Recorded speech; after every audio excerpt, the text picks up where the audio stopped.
My name is Ashley Young and I'm from Buddhist Foundation. And I'm also a youth advocate from Youth Voices for Climate Action. So welcome you all to join us today. And we are very grateful today because we have invited few youth advocates from the Youth Voices for Climate Action to let us know more about their aspirations on the future that they envision. So this year, it's actually the 75th anniversary of United Nations. So United Nations is actually launching the greatest global conversation of the world this year, encouraging all stakeholders to engage in dialogues on the importance of the global cooperation in creating the future we aspire. So as the most disaster-prone region in the world, Asia Pacific is actually also the home of more than 750 million young people, accounting for more than 60% of the world's youth population. So actually climate change is a very critical issue for the young people in Asia Pacific region. So today we have invited three excellent youth speakers from Indonesia, India, and Nepal to join us, and we're going to hear from them later. So before we started our dialogue today, let me introduce, Christian. Okay, so we're going to have three speakers today. First one is Krishna from Nepal, and second one is Fitria from Indonesia, and the third one is Amishi from India. Yeah. So before we hear from them today, we're going to have Christian from United States to introduce about the Youth Voices for Climate Action campaign. Christian, the floor is yours. Thank you, Ashley. My name is Christian Mortaliti, and I'm currently working as a contractor with the United Nations Economic and Social Commission in Bangkok, Thailand. But right now I'm back in the United States, due to the circumstances of the COVID-19 pandemic. And I'm working on, as Ashley mentioned, the Youth Voices for Climate Action initiative, which is a program under the SDG Help Desk project at UNESCAP. So I'm just going to try to quickly share my screen, if you can give me 1 second.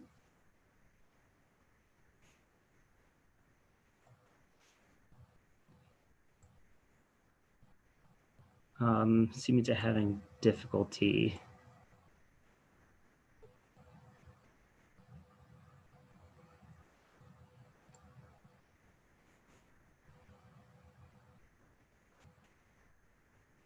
Will I be able to share the screen or? Yes, you are able. Can you try it again? Yeah, it says disabled. Ah, there we go. There we go. Fantastic. Thank you so much. Can you see the screen? Yes.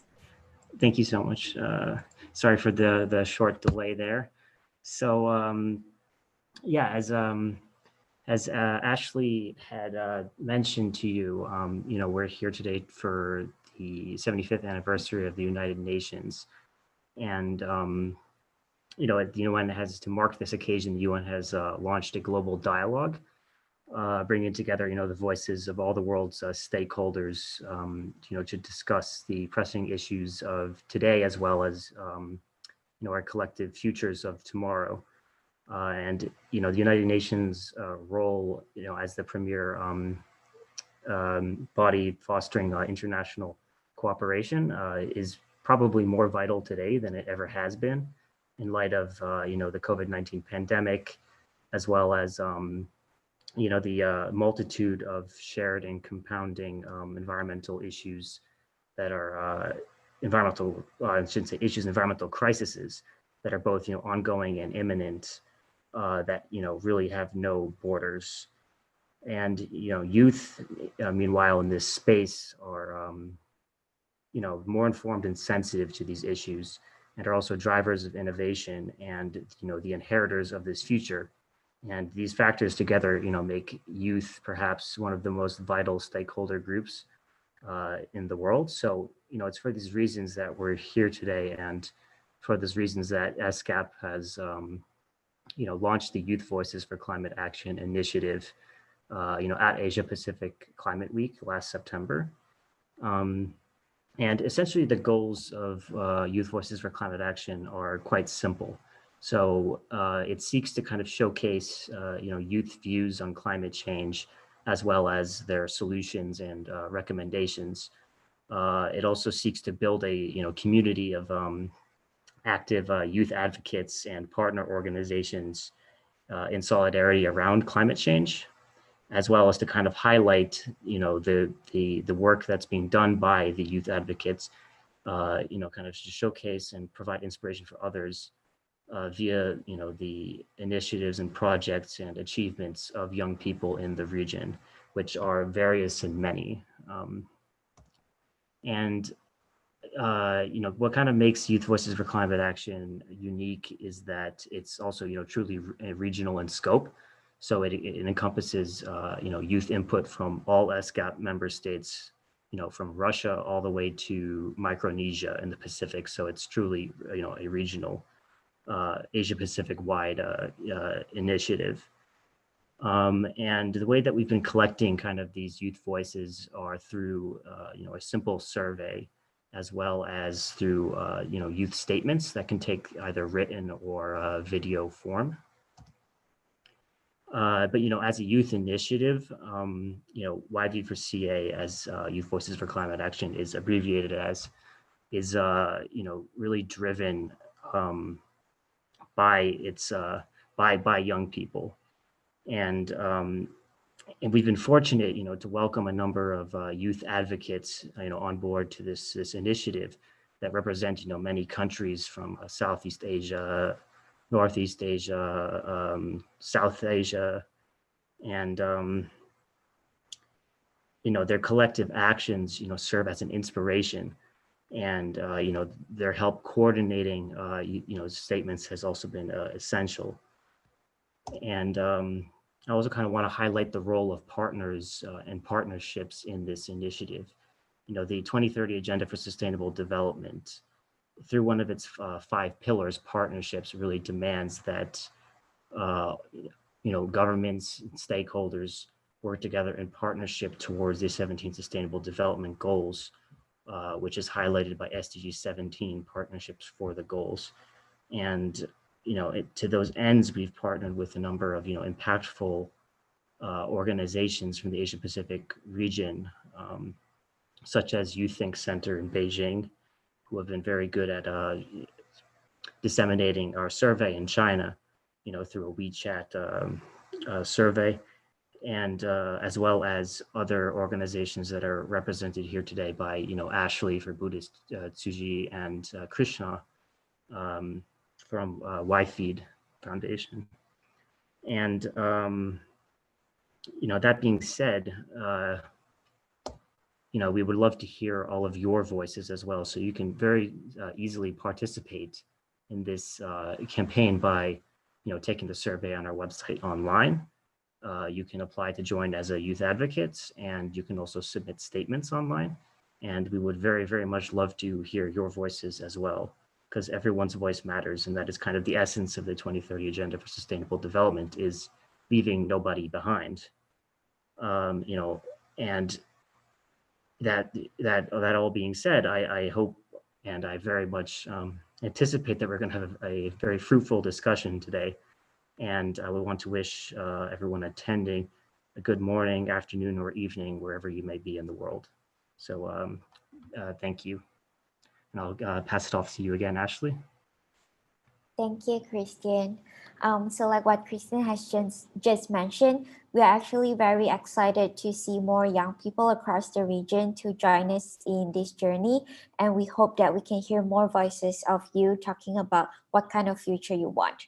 So going into our discussion today, we're actually celebrating the 75th anniversary of United Nations. But most importantly, we hope to know more about what kind of future that the young people across the region envision, and what do we want to see when the UN turns 100 years old. So without wasting any time, I would like to hear from our 3 speakers today. So can you let us know, before that, for those audience, our friends that join us through YouTube, you can actually type your questions, your comments on the chat box and let us know what do you think. Because today we would like to hear more on your thoughts and you can just share it with us. So the first question is, what kind of future do you want to create? So should we start with Amishi?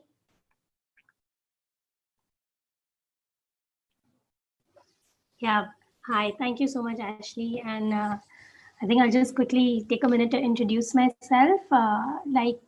Christian spoke about this amazing movement. I'm a part of this great movement. And I also run an organization called Upcyclers Lab in India that focuses on behavior change and mindset change for young children through board games, puzzles, and other such learning tools on environmental concepts.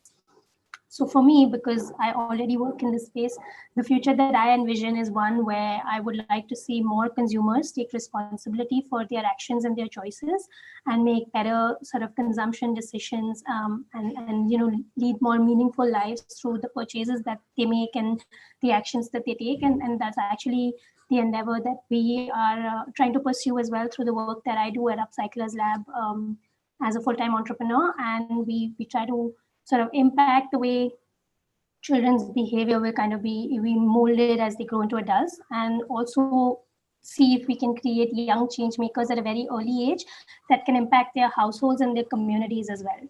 So I would like to see a world in the future where more and more young people specifically, because they are going to be living with these challenges as we move forward, take responsibility for their actions and inspire their communities to come together to work towards climate change, eradicating climate change. Thank you, Amishi. That's really powerful. Krishna, do you want to share with us about what kind of future do you want to create? Okay. Thank you, Alice. And let me introduce first myself. I am also the advocate for youth youth voices for climate actions, and I am a founder chairperson of the Whitefield Foundation, who is working as a partner with this campaign as well. And sorry. Okay, and I'm working with UN75 migration group. Recently joined them as well. But today I'll be sharing the different perspective of a youth who shows the concern about the development or the environmental activities. So the future I want to create is definitely a sustainable and the resilient future is the most one. But I want to see where the young people are.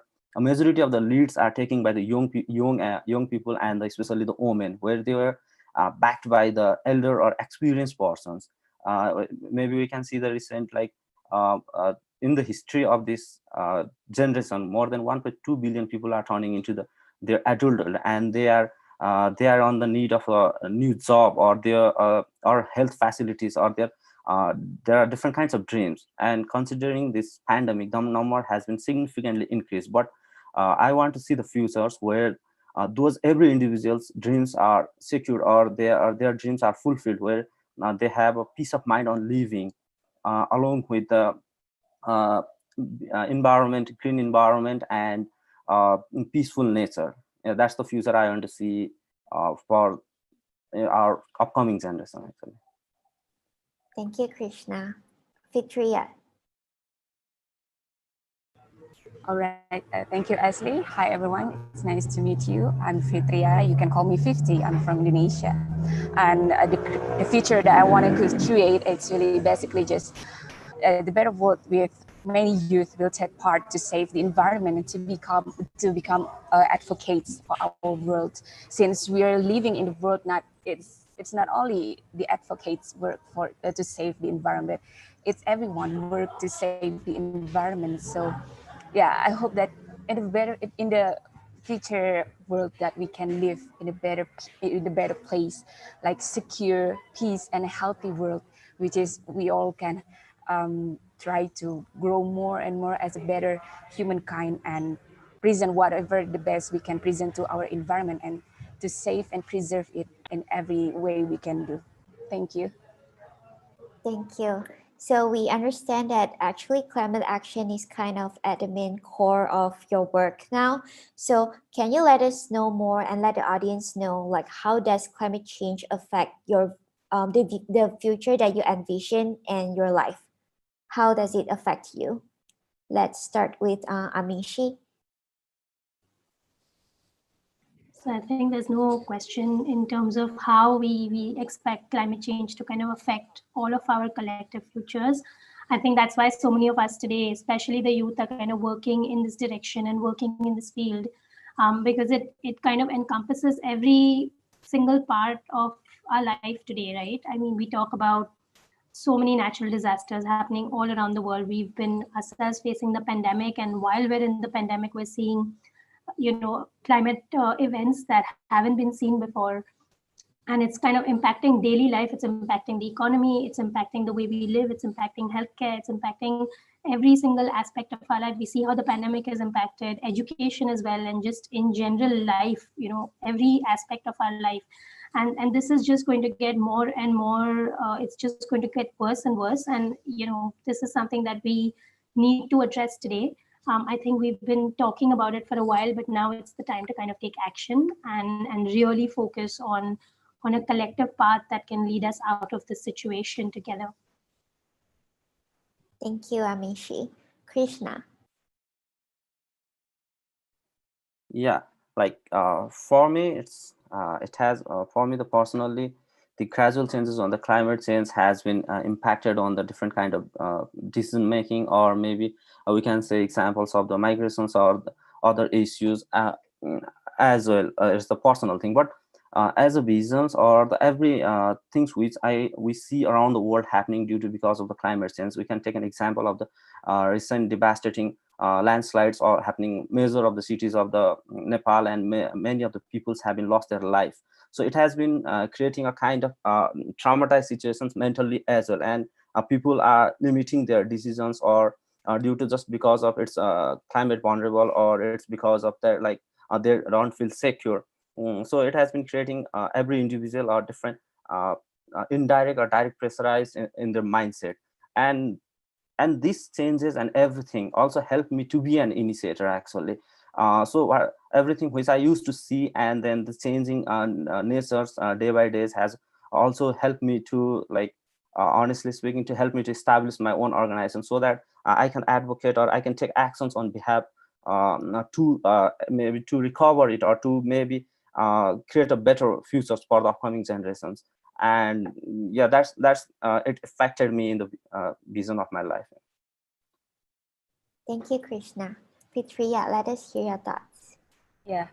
So basically, as a medical student, that mostly I understand how the climate itself affects your health. And yes, as someone again that live in a Borneo island and have a forest fire threat every year, and this is the climate change very make like what I said in the beginning. I want to create secure and healthy world for us, but when we cannot tackle the climate change, it will affect our health, it will affect our secure in our life, which is like an example for me. In every year we always threatened by the forest fire, that even maybe sometimes it's caused by nature or by human itself, but because the ground itself are supported to burn by itself when it comes to dry season. And yeah, this is a big threat, I think, for every places that already have a dry season very long.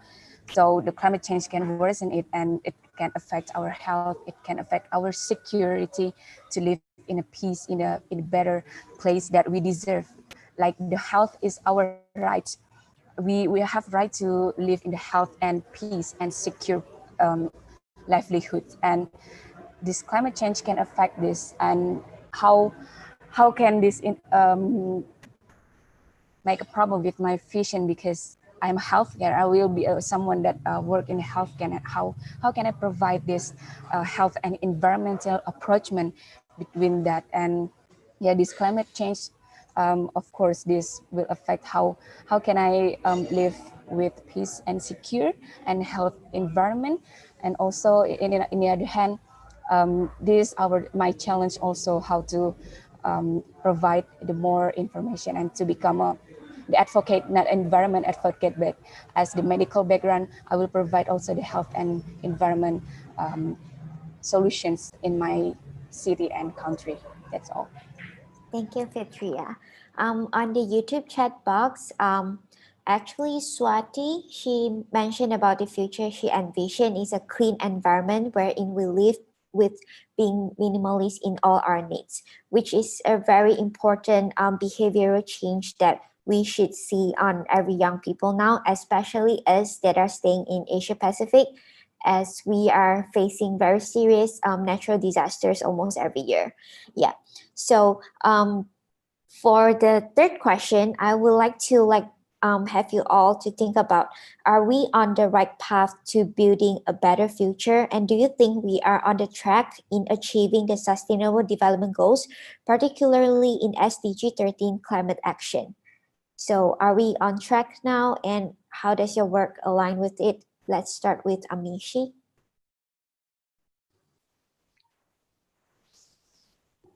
So I think that we're making action and we're trying to move in that direction, but I think that there is still a lot that needs to be done.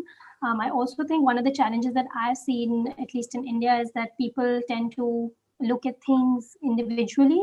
So if you're looking at just clean energy, but then you're not looking at biodiversity loss, where both things kind of go in tandem when you're looking at climate change, that is a big issue. And most of the times people don't understand the interconnectedness of things. And that is a real challenge, because you may have all the solar panels in the world, but if you're cutting down all of your natural forests, you're not going to be, it's going to be like a zero-sum game, right? Like it's not going to have any impact whatsoever.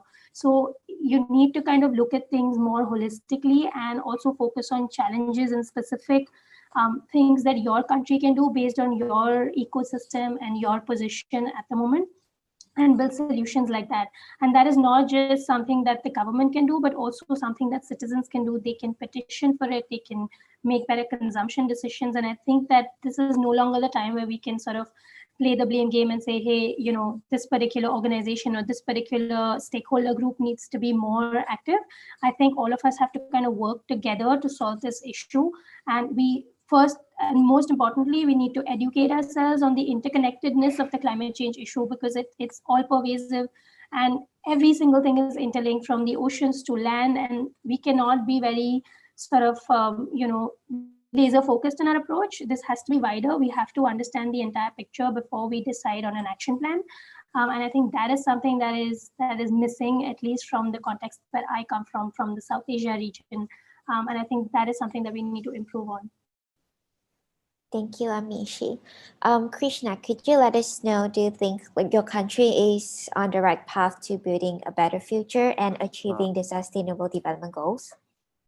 Yeah, like I must say, like we are on the right path, because in the world, everyone realized that what we have done in the future has we are seeing the result, and it will have a significant impact on the upcoming future. So I must say we are on the right track. But talking about SDG, particularly climate actions or track its achievement, it seems like not only climate actions, majority of the SDG goal indicators or goals are on decline. Very few countries around the world have done quite decent job, but rest of the countries have been on the very downward trends, and it's so challenging to achieve this on a desired period of a defined period of the time. And then added this pandemic might create another challenges.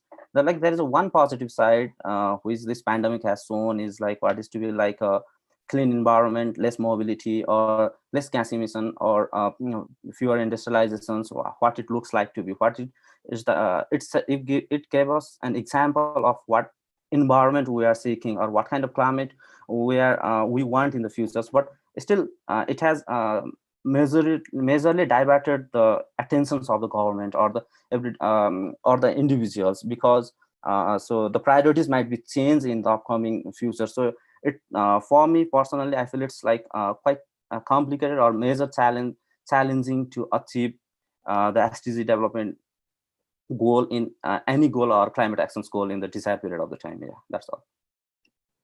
Thank you, Krishna. Fitria, do you want to speak from Indonesian perspective?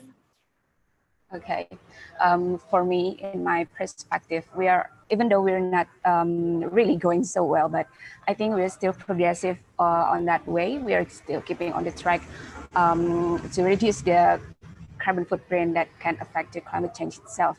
As we know that Indonesia contribute to around 26% of nationally determined contributions under UNFCCC. And I think, yeah, that's a already good movement by the national government to involve in reducing carbon footprint itself. And for the grassroots community, I believe that the youth in Indonesia already are aware about the climate change issue itself. And then, yeah, we already have, I think, a lot of movements. And but sometimes, yeah, this is like, I don't know, maybe kind of common problem that sometimes the nation, I don't really understand the national government that release the law or regulations that are not environment friendly. And this already happens, and we got so many response from the grassroots communities, and also some problem in I will talk about the forest, indigenous forest in West Borneo, in Borneo Island especially, and because we still have a lot of forests, and the forest will be a major part that contribute to reduce the climate change. And yeah, the government still like focus in there. They just focus in energy consumption, and we just got news maybe 1 month ago. Indigenous people that protest for the palm oil to cut off the forest get arrested, and this get many response until now. And fortunately, the indigenous people already released. But we saw this as I saw like this Indonesia or wants to contribute, already pledged to contribute, but why there are a few sector that not really focus on, like in the forest that I saw here. That's the lack of sometimes in Indonesian national government to make law and regulations. That's why I said, even though we're not going so well, but at least we are progressing to that. Thank you. Thank you. So we understand that there are actually a lot of young people are trying to tackle the climate change issue from the community level. So when you are trying to like solve the local issues, like the climate issues that you are facing in your community, in your country, what are the major challenges and obstacles you face that you could share it with us? So Amishi. You mean the challenges that we face in the country when kind of looking at the government, or? Yeah, when you're trying to like solve the issues of climate change, maybe in the community, in the country level, like what kind of challenges did you face? So like I said, like in my previous question, I think it's very difficult to explain to stakeholder groups the interconnectedness of issues, and also to really drive action on climate change when as a country we still have infrastructural issues, we still have other issues like poverty, which which kind of take more importance when you're looking at policy at a national level. So yes, our country is talking about climate change and they are doing some amount of work, but there are two issues. One is that there's not an approach that is holistic. We're doing things sporadically and in a piecemeal way, and the second challenge is that this is not at the top priority for a lot of citizens, for a lot of consumers, because they're dealing with other challenges, which as a developing nation, I'm sure is a constant struggle, because most developing nations, their focus is on some of the other SDGs, like providing access to education, like providing access to electricity, like poverty. The challenge is that they don't understand that climate action is also at the root of all of this. So there are solutions that can kind of combat both things, but it's not always possible to explain this to different stakeholder groups. And also, it becomes really challenging to kind of prioritize something which is not in front of your eyes at all of the time, because even if something is happening in one part of the country, it's very hard to explain to another part of the country why this is an issue that is required to be solved for all of us. So I think what you can see visually a lot more often is things like poverty, is access to education, is access to healthcare, electricity, those kind of things, which is more visual, it's in front of your eyes, and therefore that is the focus often of the government, of different stakeholder groups, of citizens as well. And that is kind of the challenge for countries like India. Thank you. Krishna, so do you face any challenges when you are addressing the climate change issues in Nepal? Yeah, actually, there are a lot, and I completely agree with the statement of the Amisi. Like, it's the most important or major challenging part is changing mindset of the people. They're like they have a different priorities as a developing nations, and they have a different problem. So they completely skip or overlook the climate change or the impact it has been creating because it doesn't fall under their priorities. It's the one of the major most important challenges in the community level, working in a community level. And another part is like accountability or responsibility. People are not ready to take the responsibility of their own actions actually, and because that's why they are, or they think that it's not their job. Like changing the climate or the solving the landslide problem or natural disasters is the problem of the government, or they feel in that way. Or there are different agencies who are working on the in this field. They think that they will work on for to solve this problem, and that's the another challenges.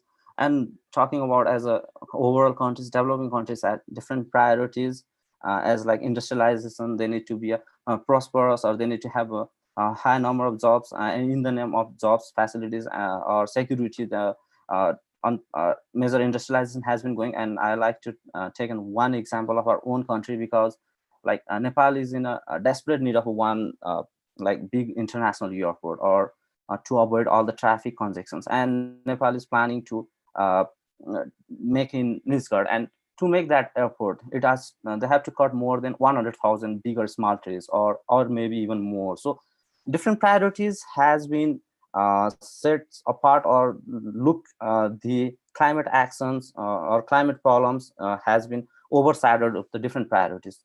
And I feel those are the major challenges which we face in our country. Actually.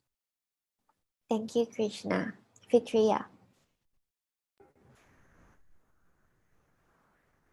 Yeah, for climate change itself is a global challenge, and I agree to Amishi and Krishna that it's climate action is interconnected work actually, because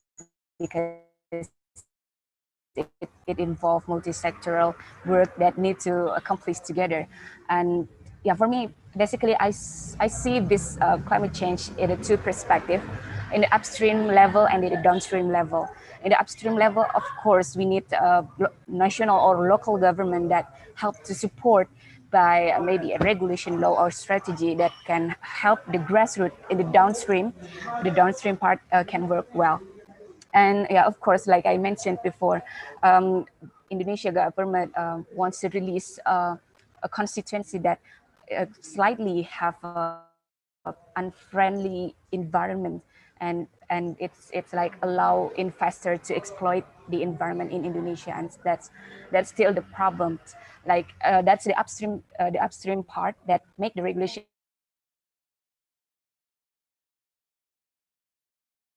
higher level, like in here Borneo Island, even near to my home in my city already have a place that have palm oils.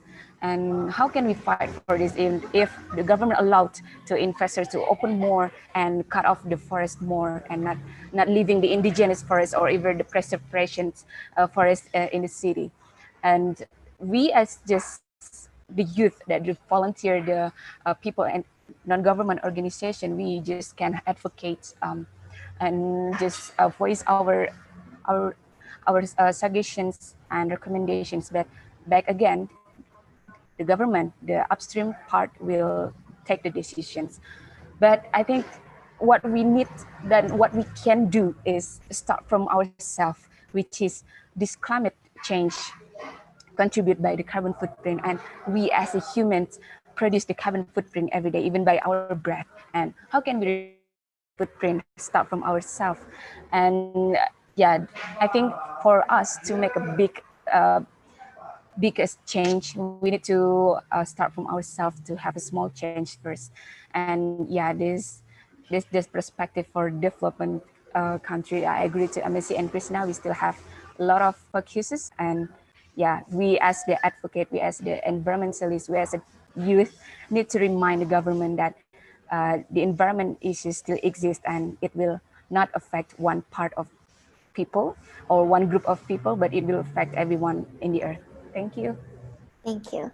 So we understand that actually there's a lack of understanding about interconnectedness between different issues, and the priorities set by the key players of different nations are different too. And that's why we face a lot of challenges and obstacles when we are addressing the issues of climate change. So for this case, what do you think that us young people can do, and what is our role in addressing these issues? What can we do to make it better? Amishi. So I think the first step for young people is to educate themselves, and also start to kind of take action in terms of what they can do in their own personal lives and their communities as well. This is, like I said, what we're trying to do with younger children, and we're trying to make this information more accessible in a way where we're trying to make it fun, we're trying to make it play-based in the form of storybooks, in the form of puzzles, which for a really young child, they can understand the interconnectedness of an issue just through a simple story. So I think step one would be, as young people, young adults, for us to educate ourselves about these issues, pick out the ones that are most relevant for our communities, where we can actually take action, which are within our control, focus on small wins, and then make that information available in palatable formats.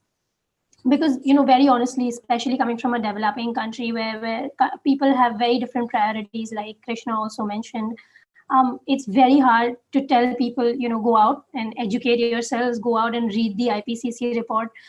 It's not going to happen, right? It's just not going to happen. So I think we need to make this information more palatable, in bite-sized format, something that's easy to understand and something that impacts that specific community very directly, so that the information is not arbitrary, it's not out there, it's what they're seeing. So I live in Mumbai, and when I look at Mumbai, I think an issue that we face every single year is that of monsoons and overflooding in the city. So if I look at climate change from that perspective and talk about mangroves and livelihoods and those kind of issues around climate action, I think it's a lot more easier for people to understand because it impacts them directly.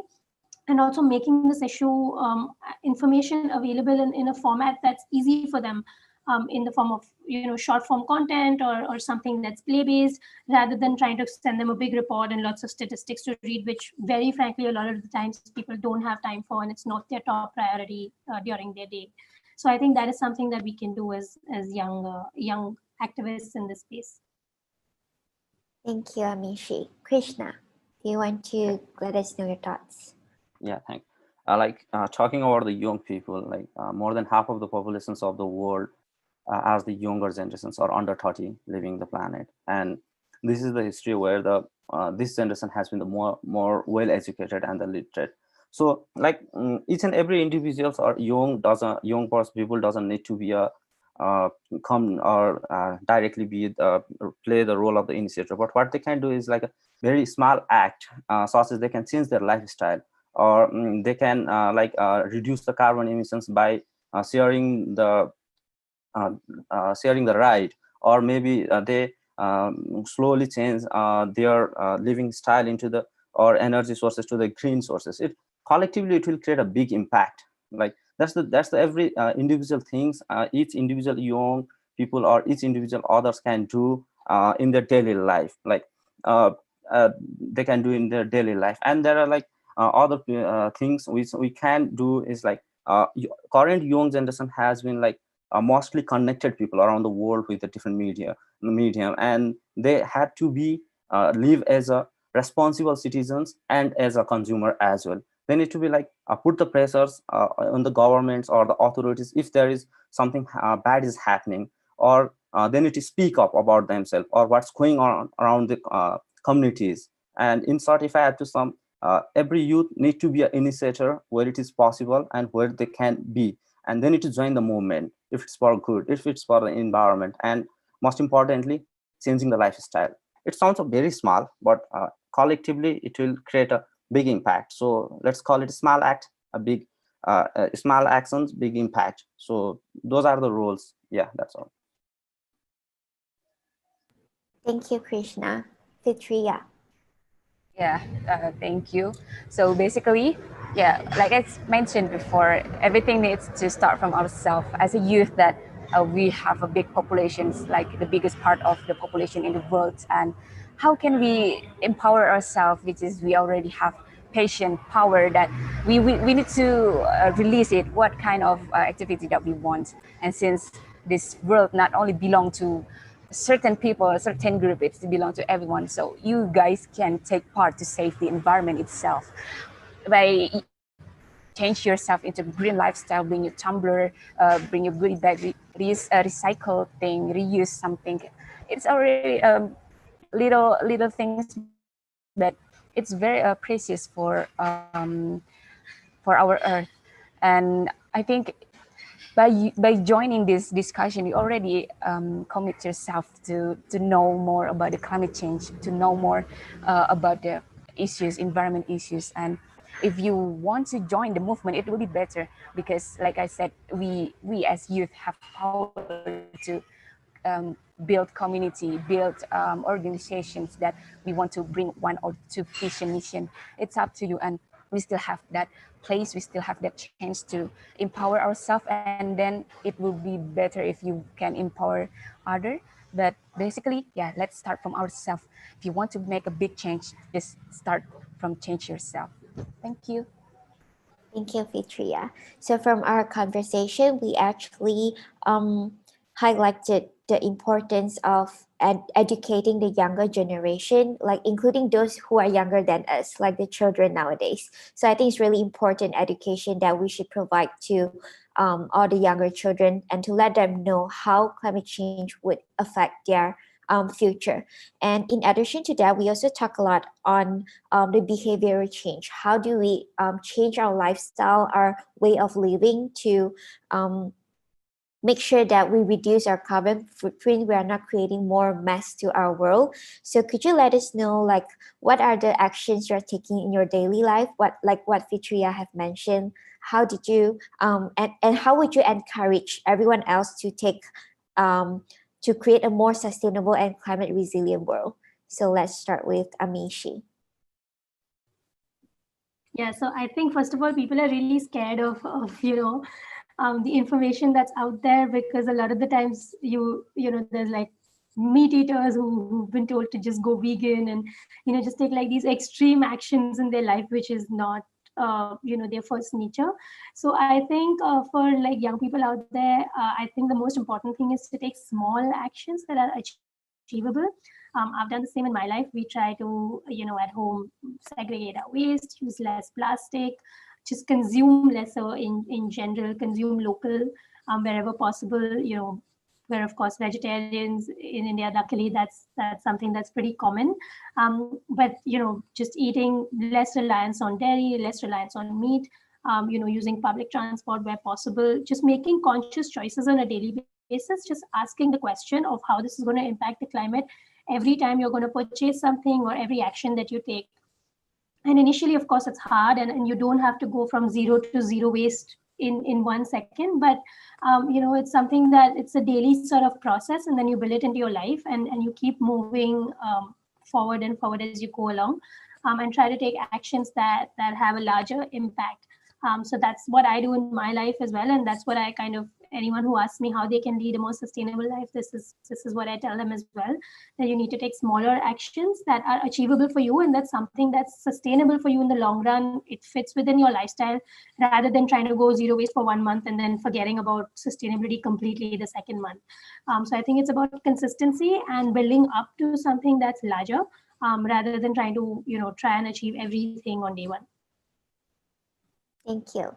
Krishna, do you want to share with us on how do you adapt with the sustainable lifestyle? Yeah, like from my side also, there are the small actions. Mostly I started changing the lifestyle, and as Amishi mentions that, like the no waste of food. Even like when one example is like when I order excessive food on the restaurants, and I just ask them to pack it down so that maybe I can take it home and I will eat it later, or someone else will. So that's the one of the minor things which I have been doing, or carrying my own bag, or sharing the ride as much as possible. Like when we are going to office and we have the same colleague on the same route, then we share the ride. So these are the some small actions I have been taking. And then another part is like I always try to speak, or I always try to initiate the conversations of the happening all around the world. Maybe we can we recently discussed about the California wildfire, or there are a lot of happenings in my own country which we talk about to the people, so that it will like the mindset will be changed of the other colleagues or the other friend who doesn't have a really interest on this topic as well. So, and another part is as a part of my organizations, we used to just as Amishi mentioned earlier, educating children to that. So we also have run the SDG series campaign, where we are educating the children about the sustainable development goal, climate actions, or the future, its impact on the futures in the different school level, so that it will create what we believe is educating children will automatically educate their parents, and then it will widely spread so faster. So we have been doing that as a part of the organization as well. Yeah, that's it. Thank you, Fitria. Yeah, basically for me, start from myself, changing my lifestyle into a green lifestyle. So yeah, like Amishi and Krishna said, I'm very agree to them. And I already involved in environment movement since 2015. And yeah, I met a lot of youth, and I learned a lot of experiences about the environment itself, and how this experience changed me and shaped me into someone that I need to start everything from myself before I told someone to do the same thing, right?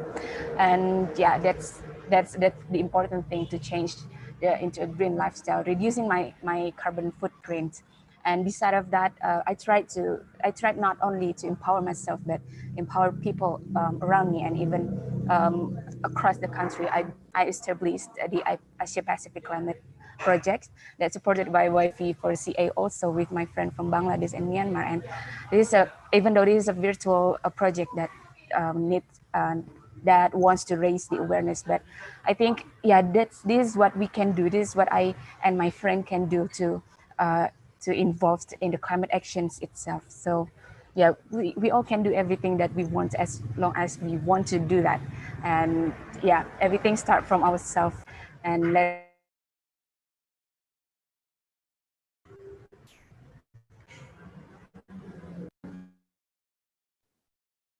Thank you, Fitria. So from our speakers, we understand that even though there's quite a lot of challenges that we are not able to control, like maybe from a higher level, but there's actually many more other things that we could do in our life daily. So like what Amishi has said, like some small actions that we should do, and we should not underestimate like all these small actions, because it will actually create a ripple effect that will bring unexpected outcome. So like from our life daily, maybe we can start to take public transportation. We could start reduce our meat consumption and try to adapt a plant-based meal, something like that. Yeah, so we should not underestimate all these small action, because it will actually create very large impact in the world. And so for the last question of today, we are actually going to send a message to the UN. So what would you advise the UN to do to address the challenges that we have just discussed, like the climate-related issues and some of the interconnectedness, awareness issues that we just mentioned? So Amishi, what would you like to advise the UN? So I think there's two roles, especially looking at the youth. I think there's two specific things that I feel like are needed to make large-scale impact for climate change, and to really kind of address this before we lose any more time. One is, of course, policy change, and the second is behavior change. These are like the two pillars on which we can make large-scale impact. So I think one, the UN can definitely help the youth kind of get a voice, not just to the public, but specifically to policymakers, so that the youth can be participative in the policy change process. specifically looking at climate change, because this is one of the most concerning issues of our generation. And I think we need to have a voice when it comes to participating in policy change around this. And the second thing that the UN can do on the behavior change spectrum is to kind of, like I said before, give more and more information, but in palatable formats, and which is very local specific, so that they can empower local communities to kind of take actions at a community and an individual level, where they can see immediate impact within their communities and the specific issues, climate related issues that they face. And the UN can help by giving this information in a much more easy to understand way, especially for people who don't have time or who don't have as much education, but who are still at the forefront of the climate challenge, right? So I think this is the two spectrums on which the UN can help to make large scale impact. Thank you. Krishna. Yeah, okay, thank you, actually.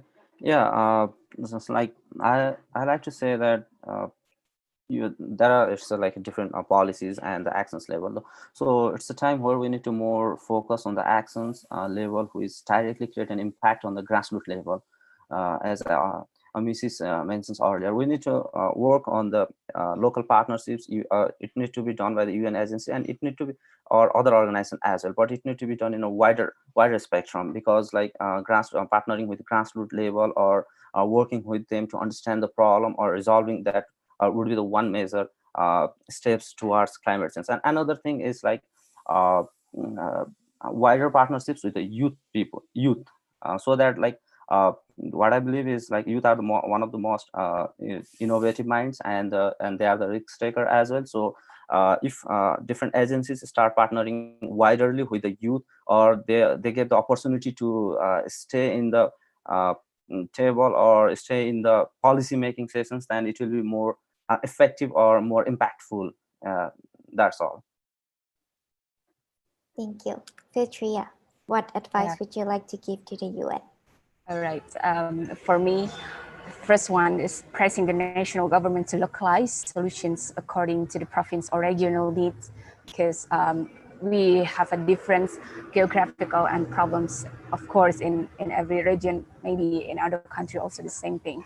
And that's the thing that I need make sure maybe the government, the local or national government should understand about this. And the second, imposing the government to not produce the unfriendly environmental law or regulations. And the third one, keep involving the youth in the forum. And youth not only should be take part as the representative of the country, but also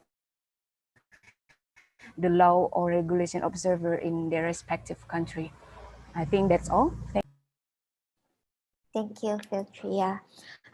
So I think we actually have kind of fruitful discussion today, like hearing from different perspectives, and we found that all of the young people are kind of on the same path when we are addressing the issues. Like we understand that it's very important for us to change our behavior, change our personal lifestyle, and most importantly, we should not stop advocating for what we are fighting for, like our climate resilient future, our better future for our next generation. And actually, I'm going to share my screen. Okay.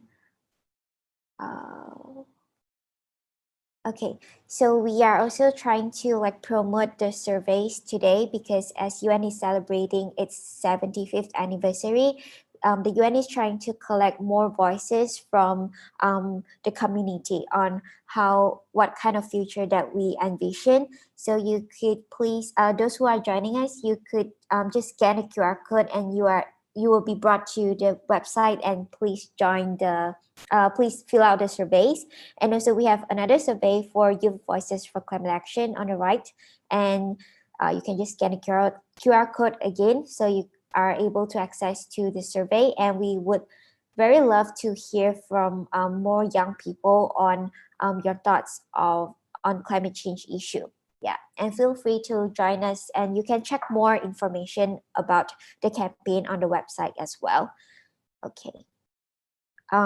So for today, we are actually very grateful for everyone that joined us, and especially all the speakers. Give me a minute. Okay. So I would like to invite all speakers to actually unmute yourself so we can let everyone to see all of you. Yeah. Okay, so today we are very, very grateful to have like Youth Voices for Climate Action campaign with us, Buddhist Foundation, and have this event virtually online. And today is Saturday, but we are very thankful that all of you join us. And we hope that this session did bring something for the young people that just joined us. And we hope that we can all do our best in our part